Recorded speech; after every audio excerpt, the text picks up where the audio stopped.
This is Dave Meltzer with Entrepreneurs the Playbook, and I'm so excited to have a true entrepreneur, speaker, and author, philanthropist, Jami Marseilles. You are an incredible person. I've done my due diligence, and I love having inspirational people.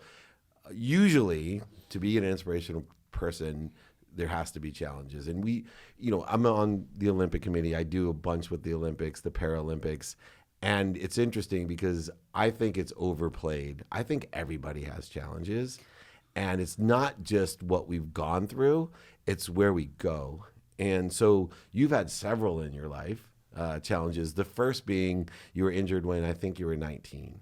Correct. And tell me a little bit about that injury and your perspective of it at being 19. One of my biggest challenges and purposes for the playbook is there's a bunch of 19-year-olds out there that aren't happy and they haven't faced challenges like you faced, including my 3 teenage daughters. So I hope they're listening perspective-wise of, what exactly happened and what was your perspective when it happened? Yeah. Well, I hope my teenage children are in school right now, which they should be, and we can record this and play it for them later because I agree. Yeah, because like you mentioned earlier, Dave, everyone has challenges. Mine you just can see physically. And I think so sometimes feel like that people expect that to be more inspirational and motivational. And you can't compare apples to oranges. Just because I like to have humor, you have all your body parts and mine are removable, it doesn't mean that my challenges are any more difficult than yours have been. So yeah, going back, my story is sometimes when I say it, it reminds me how crazy it really is. And again, I like to infuse humor in everything. Good. But basically, I was driving home from a ski trip. People do it all the time and took a wrong turn. And unfortunately for me and my girlfriend, that wrong turn wound up to both of my legs being amputated below the knees. Wow. And for her, she wound up having partial amputations of almost all of her feet, or all of her toes. So both her feet and almost all of her toes. Wow. And what was your perspective, being 19, the world's in front of you, and here you have this great challenge of, I just lost my legs. Yeah, I mean, that's a great question because at 19, we were joking about our own kids and their perspectives. I mean, I was guilty of, not having a clear perspective at 19. I was a college student. I knew I was going to go to college, but beyond that, or I wasn't driven to say, I'm going to be a doctor or I'm going to be... You didn't have my mom. I was all doctor, lawyer, failure by 19. Yeah, take a pick. I don't want to do that. But it's kind of crazy as we talk about my story. I've always wanted to be a teacher. So it's pretty cool that after 40-something years that did happen. So for all you people out there, don't ever give up. You can change careers. You can change who you are. You're never too old to reinvent yourself. That's so true. I actually... just recently, I put together a 60-year plan for myself. Okay, I like that. I don't attach my emotions to the outcomes of the 60 years, but I allow things to grow, accelerate in those 60 years. And, I was sitting with my wife kind of talking through things of how things can evolve over 60 years. And she's looking at me like, most people by your age are talking about, I retired in my 30s. And then went back to work because I was a moron. And no, because you wanted to challenge yourself and you knew there was more to be had. Yeah, there's a lot more to be had. And now I'm the exact opposite. I'm 51 years old and I have a 60-year plan. And it frustrates me because there's so many people in their 30s that literally tell me all the time, "Oh, it's too late," It's never too late. Thank you. It's never. I ran my first marathon at 46, I think. Yeah. And what about all these people we see online that are taking on these physical feats? First taking up running in their 60s or doing triathlon. There's some nun I think I've seen who does triathlons, and she first started swimming I think in her 50s. And I think that goes back to your mindset. That's really where it all starts. What you tell yourself is going to happen is going to happen. Yeah. And for me... And how did that mindset evolve? At 19, you were a typical 19-year-old, self-absorbed. Oh, very much so. And very self-absorbed. Mine. Yeah. But where did that mindset, when did you make the shift and say, wait a second, I control my life, regardless of whether I have legs or not. Mm-hmm. I'm going to control my life, and I'm going to have this mindset and perspective that's going to allow me to do the things I dream of.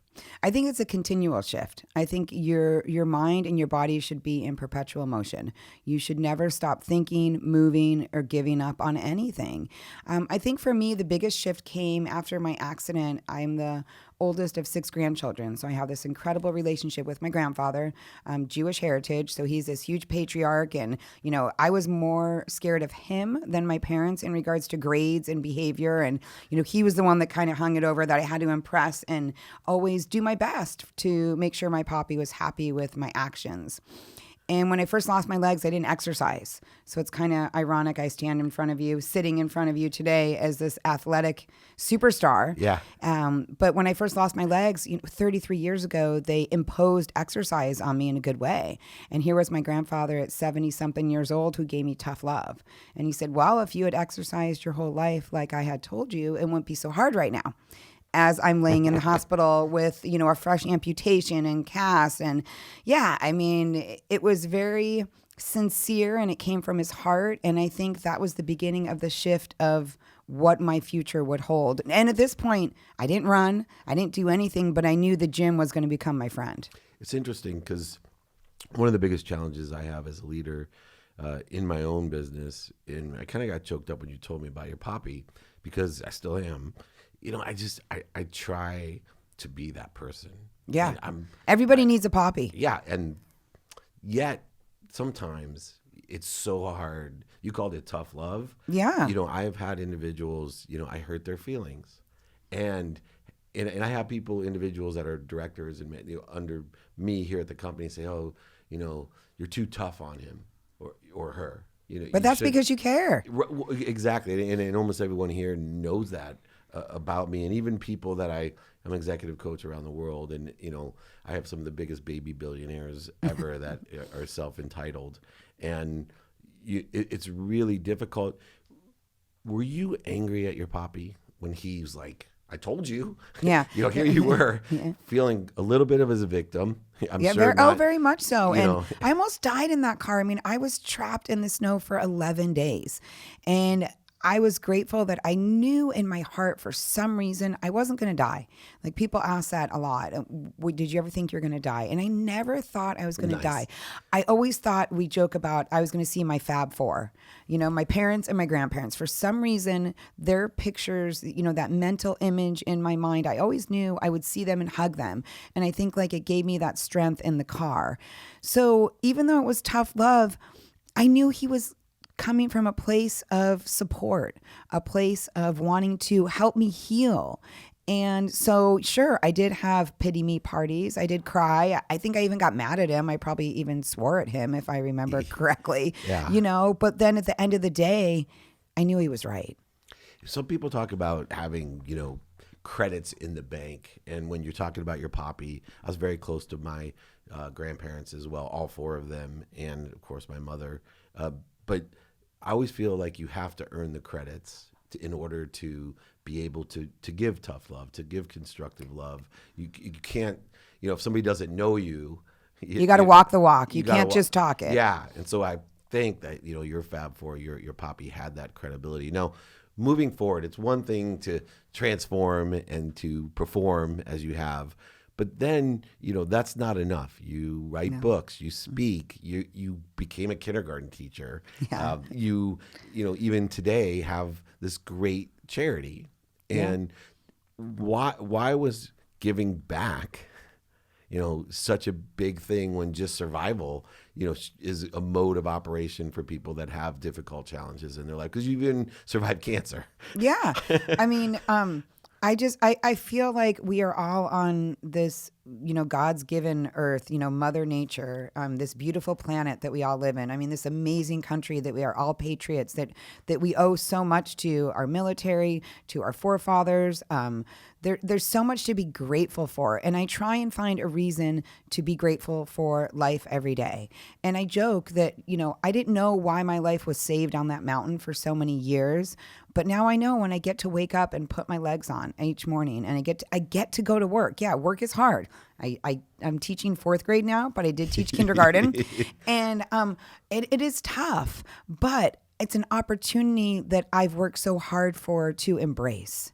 And I think for me that I was saved on that mountain, which just created a more momentum of life for me, meaning that I get to wake up each day. Sometimes my legs hurt and they're sore, or I had emergency surgery in April, so I didn't put my left prosthetic on for over 2 months. And I lived through it. I used a wheelchair. I mean, a wheelchair is always going to be a part of my life. I mean, there's some days I use it, sometimes I don't. And I think for me, I'm so grateful that my life was saved. And I feel like I'm embedded with a mission of making a difference in this world while I'm here. My kids don't like to hear that, because I'm still mom to them. Right. And, I'm not this superstar. I'm not this amazing person. I'm their mom that makes them dinner. Because you have teenagers. Right, exactly. 15 and 13. Not amazing at all. No, I am not. Even no matter how cool I think I am. And, I went to the ESPYs. I walked the red carpet. They could care less because it's mom. And I got to remember that I'm going to spend more time with them as adults than I am with children. So you know what? If they don't care to think that I'm cool, I'm going to find some other kids that are going to think I'm cool right now, and we'll figure it out when they're adults, and they're going to be like, oh, yeah, I'm really sorry. You were really cool. You did some fun things, and I'm super proud to be your kid. But, that'll happen years down the line. And I really believe that we all have the innate ability to make the world a better place. Is it hard? Absolutely. Is it tough? Yeah.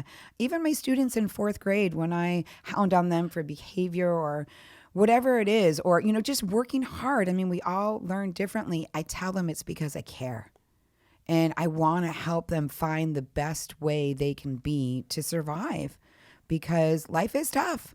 Everyone tells you it's tough and it's not fair. And how many times are you sick of hearing that? But it's true, and I think sometimes we all need to hear that. We all need to be, what do they say? Don't put baby in the corner, something like that, but sometimes we need to be put in that corner in a good way and reminded that life is tough. Life is not fair. But guess what? Do you have food on your table? Do you have a roof over your head? Are you wearing clothes? Are you wearing shoes? I mean, go back to the simple basics, the necessities of why we're here. And if all those necessity boxes are checked, then the rest is just fluff. I mean, don't get me wrong. I like to travel, that's amazing. I like to eat good food. I mean, I'm not trying to dumb it down. I'm just trying to help those 30-somethings realize it's never too late, man. Like when I look in the mirror, and I'm your age, I'm going to be 51 next month, and I'm you like, just look younger. I'll take it, I will.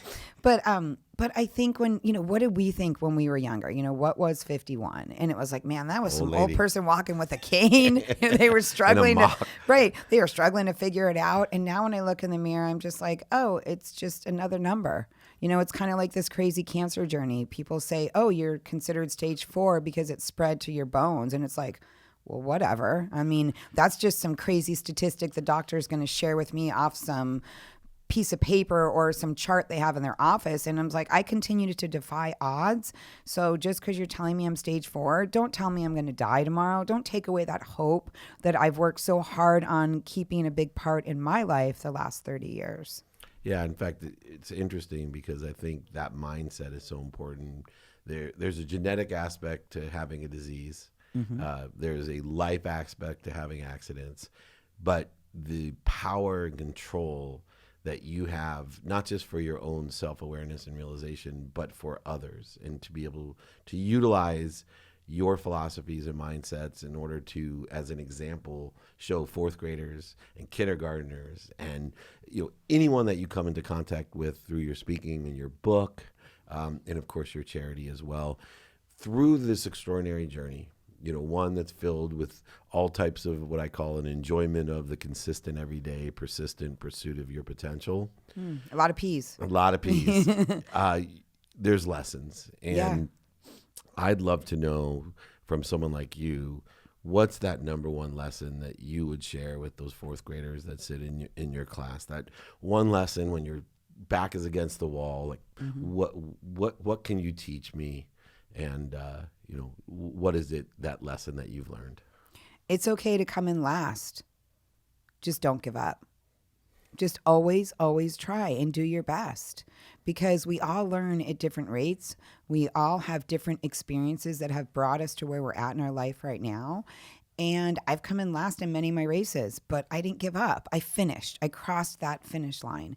So I think for younger kids especially, don't give up, and find something to be grateful for each and every day. And I've learned for me through this cancer journey, staring at the mirror and telling yourself how grateful you are that you're alive. And some of those simple gestures will form ideas in your head that you're always going to count on. And it also creates, I think, a sense of resiliency inside, because we don't know what's going to happen tomorrow. We don't know what's going to happen later today. And you don't want tragedy to come along, which it will for almost everybody, to force you to be grateful. You want to find that attitude of gratitude before you really need to dig for it, because you always have it. I could not have said that better myself. You are extraordinary. Jami Marseilles, someone who's taken every setback that has destroyed other people and made it a setup to success as an author, speaker, philanthropist, and teacher. It's been an honor to have you here. This is Dave Meltzer with Entrepreneurs, the Playbook.